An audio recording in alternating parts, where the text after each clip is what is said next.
আসসালামু আলাইকুম রহমতুল্লাহ। সম্মানিত ভিউয়ার্স, বাংলাদেশের ইতিহাসে, স্বাধীন দেশের ইতিহাসে নজিরবিহীন একটি ঘটনা ঘটে গেল, যেটা তেল আর জল কখনো মিশ্রণ হয় না, সেটা আজকে ঘটে গেছে। তেল আর জল মিশে গেছে। আজকে আমরা কোনো রকম বিভক্তি তৈরি করতে চাই না, ডিভাইডেড করতে চাই না। আমরা আসলে ঐক্য বিশ্বাসী করি। মুসলিম উম্মাকে, মুসলমান ভাইকে বা মুসলিম এই জনপদকে আমরা ঐক্য করতে চাই। আজকে চরমনায় পীর সাহেব জামাত ইসলামের আমিরের সাথে বুক মিলিয়েছে, যেটা ইতিহাসে একটি নজির স্থাপন করেছেন। আজকের সেই প্রেক্ষাপট নিয়ে আপনাদের সামনে আলোচনা করব। সে বিষয়টি খুবই গুরুত্বপূর্ণ। আপনাদেরকে বলবো, আজকে জামাত ইসলামের আমির যে কাজটি করেছেন, ইসলামী আন্দোলন বাংলাদেশের একটি ইফতার পার্টিতে যোগ দিয়েছেন। সেখানে জাতীয় নাগরিক party, BNP, Jamaat Islami, LDP, বিভিন্ন রকম দল সেখানে আজকে যুক্ত হয়েছেন। অর্থাৎ রাজধানীর প্যান প্যাসিফিক সোনারগাঁও হোটেলে বিশিষ্ট রাজনীতিবিদ, কূটনৈতিক, পেশাজীবী, ব্যবসায়ী, শিক্ষাবিদ এবং সমাজের বিভিন্ন স্তরের অংশীজনের সম্মানে ইফতার মাহফিল অনুষ্ঠিত হয়েছেন আজকে। এখানে বেশ কিছু তাৎপর্যের বিষয় আছে, গুরুত্ব বহন করে, যেটা আমি আপনাদেরকে বলি যে আমির জামাত ডাক্তার শফিকুর রহমান যখন গিয়েছেন, তখন কিন্তু একটি আলাদা একটা ইমেজ তৈরি হয়েছেন প্রোগ্রামের। এবং সেখানে যখন বুক মিলিয়েছেন আমিরে মুজাহিদিনের সাথে, তখন কিন্তু আরও সেটাকে প্রস্ফুটিত হয়েছেন, আরও স্বতঃস্ফূর্ত হয়েছেন। এবং আমির জামাত কোথায় বসবেন তার একটি স্থান কিন্তু ঠিক করে নিয়েছেন ইসলামী আন্দোলনের নেতাকর্মীরা। তিনি বসেছেন চরমনের আমিরের পাশে, এবং মাঝখানে বসেছেন চরমনের আমির, তার পাশে আমিরে জামাত ডাক্তার শফিকুর রহমান, এবং তার পাশে সালাউদ্দিন সাহেব মানে বিএনপি নেতা। এইভাবে বসেছেন একটি টেবিলে। এবং সেখানে যে আয়োজন হয়েছেন, সেখানে ব্যাপক একটি সরগরম হয়েছেন বা একটি আলোচনার পাত্র হয়েছেন, এবং বাংলাদেশের মধ্যে এটি একটি ইতিহাস সৃষ্টি করেছেন, যে ইতিহাসের মধ্যে এখনও পর্যন্ত আমরা দেখতে পাইনি যে চরমোনাই জামাত ইসলাম কখনো এক হবে। আকিদাগত অনেক পার্থক্য তারা বলে, কিন্তু আসলে আকিদাগত দিক থেকে পরিবর্তন আনতে গেলে, দেশকে বাঁচাতে গেলে, দেশের পরিবর্তনের মধ্যে ইসলামিক সকল দলকে এক হতে হবে। এবং যদি ডক্টর ইনায়েতুল্লাহ আব্বাসী তিনি বলেছিলেন বিগত কয়েকদিন আগে যে ফির রাজনীতি করে না তাকেও প্ল্যাটফর্মে আসতে হবে, যে রাজনীতি করে তাকেও প্ল্যাটফর্মে আসতে হবে।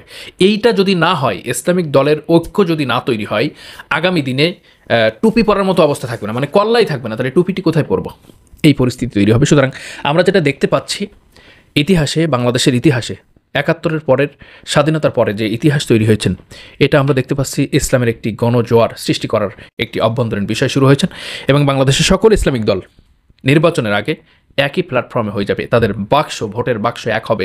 এটা আমরা তার একটা নমুনা বা আলামত দেখতে পাচ্ছি। সম্মানিত ভিউয়ার্স, আমরা যে বিষয়ে আপনাদেরকে বলবো, প্রয়োজনীয় সংস্কার, স্বৈরাচার বিচার, পিয়ার পদ্ধতি, দ্রুত নির্বাচন আয়োজন করতে হবে। পীর সাহেব চরমন এটা বলেছেন, প্রয়োজনীয় সংস্কার। তিনি বলে নাই, দ্রুততমর সাথে আলটিমেটাম বেঁধে দেয়নি, তিনি নির্বাচন করবে। এই অনুষ্ঠানে তিনি সকলকে বলেছেন, দুদককে বলেছেন, পুলিশকে বলেছেন, বিচার বিভাগকে বলেছেন, নির্বাচন কমিশনকে বলেছেন, সংবিধানকে বলেছেন, সকলকে একটি জরুরি মেসেজ দিয়েছেন চরমনায়ের আমির। সম্মানিত ভিউয়ার্স, আজকের এই বিষয়টি আপনাদেরকে দেখাবো, ছোট্ট করে দেখাবো। অবশ্যই আজকের ভিডিওটি দেখুন এবং মন্তব্য করুন।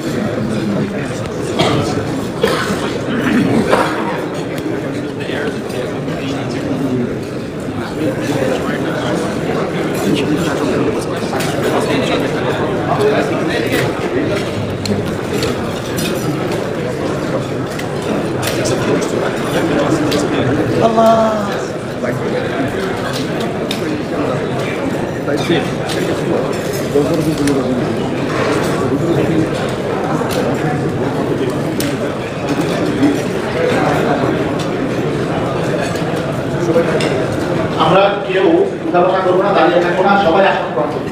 যারা আছি এবং আমাদের যারা দায়িত্বশীল রয়েছেন, তারাও আমরা বিজনেস আসন গ্রহণ করছি। কেউ শুধুমাত্র এখানে যারা হোটেলের যারা বিভিন্ন দায়িত্ব পালন করছেন, তারাই শুধু তাদের কাজ করবেন, তারাই তার প্রত্যেক টেবিলে তারা পরিবেশন করবেন।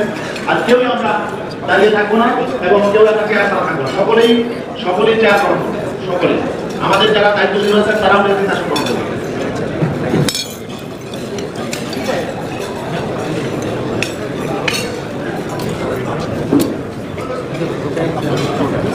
আমরা একজনও উঠাবসা করবো না, দাঁড়িয়ে থাকবো না, প্রত্যেকেই আমরা আসন গ্রহণ করবো। আলহামদুলিল্লাহ এখানে পর্যাপ্ত আসন আছে। আমরা যত মেহমান লাভ করেছি, এর থেকে অতিরিক্ত আসন আমরা রেখেছি। অতএব কেউ আসন ছাড়া থাকার জন্য আসেন।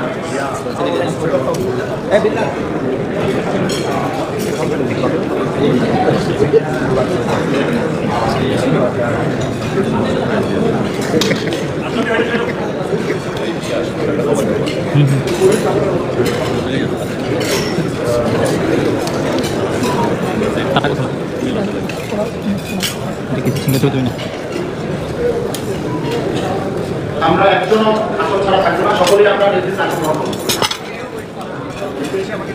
সবাই নিচে, সবাই নিচে।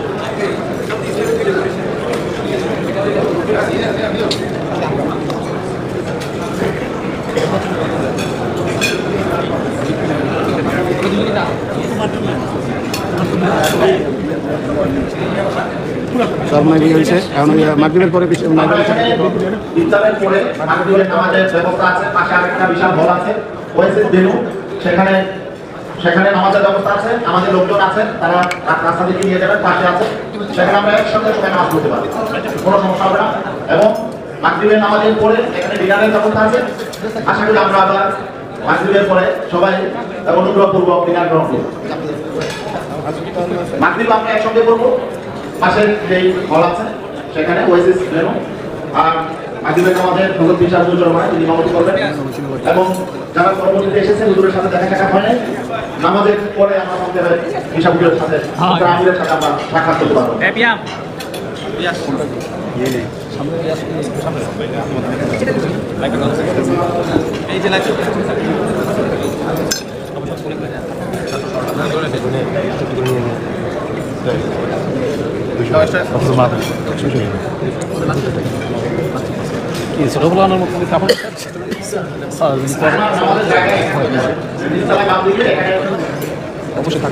এখানে যারা ভলান্টিয়ার আছেন তারা আমাদেরকে জায়গা দেখিয়ে দিবে, আমরা সকলেই একসঙ্গে নামাজ পড়তে পারবো।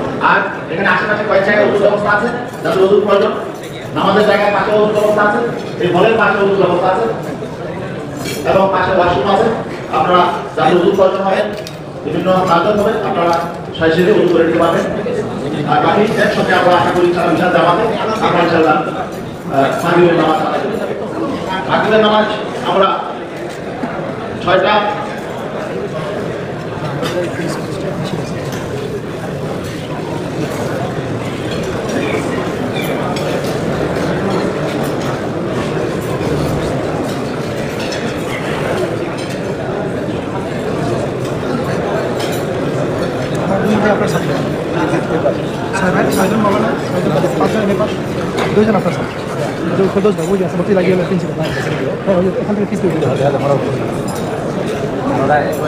ইফতার শুরুর 20 মিনিট পর মাগরিবের জামাত আমরা একসঙ্গে আদায় করবো।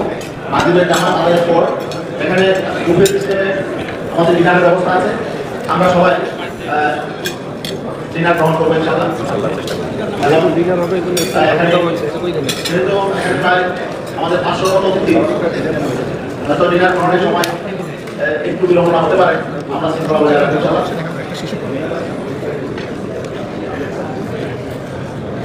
এখনো 7 মিনিট বাকি আছে ইফতারে।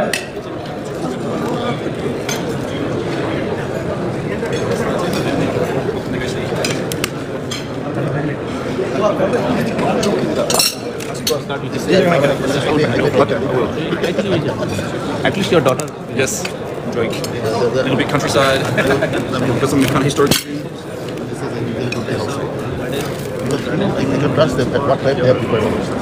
আমাদের এখানে আজকে বিভিন্ন পরিস্থিতি বিষয়ের প্রধানগণ আছেন, প্রতিনিধিগণ আছেন, বিভিন্ন রাষ্ট্রের রাষ্ট্রদূত আছেন এবং বাংলাদেশের প্রধান রাজনৈতিক দলসমূহের প্রধানগণ আছেন, জামাত ইসলামের বাংলাদেশের প্রধান আমির ডক্টর শহীদুল হাসান আছেন, বিএনপি স্থায়ী কমিটির সদস্য আছেন, স্থায়ী কমিটির আরেকজন সদস্য ডক্টর মহিন খান আছেন, বিএনপি নেতা বর্তমান আছেন এবং আরো বিএনপি নেতৃত্ব আছেন। আমাদের এখানে মুক্তিযোদ্ধা এলডিপির চেয়ারম্যান জনাব ওলি আহমদ সাহেব আছেন। আমাদের নতুন যে রাজনৈতিক দলগুলো বাংলাদেশ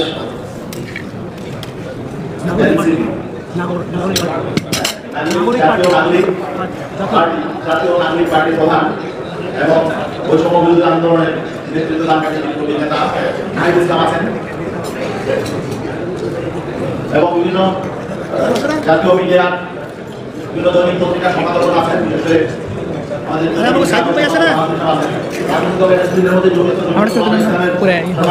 সেক্রেটারি জননেতা মাওলানা মঞ্জুরুল হক আহমদ সাহেব আছেন, বাংলাদেশ খেলাফত মজলিসের মহাসচিব জনাব জালালউদ্দিন সাহেব আছেন এবং খেলাফত মজলিসের সম্মানিত মহাসচিব জনাব ডক্টর আহমদ আব্দুল কাদের সাহেব আছেন। তেমনিভাবে আমাদের অন্যান্য রাজনৈতিক দল নেতৃত্ব আছেন, গণ অধিকার পরিষদের জনাব মোহাম্মদ রাশেদ খান আছেন, এবি পার্টির মহাসচিব জনাব বেশর মুবারক সাহেব আছেন এবং আমাদের খেলাফত মজলিসের আমির মোহতারাম আব্দুল বাসিত আজাদ সাহেব আছেন, আমাদের ইসলামী ঐক্য জোটের চেয়ারম্যান মাওলানা মুফতি সাবাস কাজী সাহেব আছেন, বিপ্লবী কমিউনিস্ট পার্টির বিপ্লবী ওয়ার্কার্স পার্টির সাধারণ সম্পাদক সাইফুল হক সাহেব আছেন, আমাদের খেলাফত আন্দোলনের মহাসচিব আইবুল্লাহ মিয়াজি আছেন এবং পরিচালনা করছেন মোহতারাম শাহ হুজুর সরকার।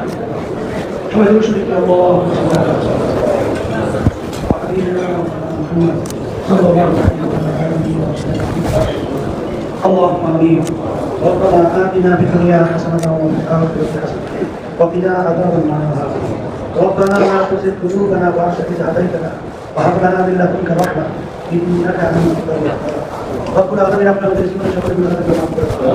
আল্লাহ আমাদের সবাইকে আপনি জাহান্নাম থেকে মুক্তি দান করুন। রব্বুল আলামিন আমাদেরকে আপনি ফেরদাউস বেহেশত নসিব করুন। আল্লাহ আমাদের মধ্যে সম্পর্ক আপনি আমাদেরকে নসিব করুন। সবাই কবর পাওয়ার তৌফিক দান করুন। বিশেষ করে আল্লাহ আমাদের বিশেষ করে আমাদের আম্মা, আমাদের আব্বা, আমাদের দাদা দাদু, নানা নানা, আমাদের যত মুজাহিদিন মা আমাদের রাখতে দেয় সেটা পরিবেশে আল্লাহ কিন্তু তাদের সম্পর্কে বিশেষ করে দেন। রব্বুল আলামিন আমাদের সকলকে ইসলামের পক্ষে, দেশের পক্ষে ভালো একটা করে ব্যক্তি স্বার্থ, দলের স্বার্থ আল্লাহ ত্যাগ করে দেশ ইসলাম পক্ষে কাজ করতে হবে।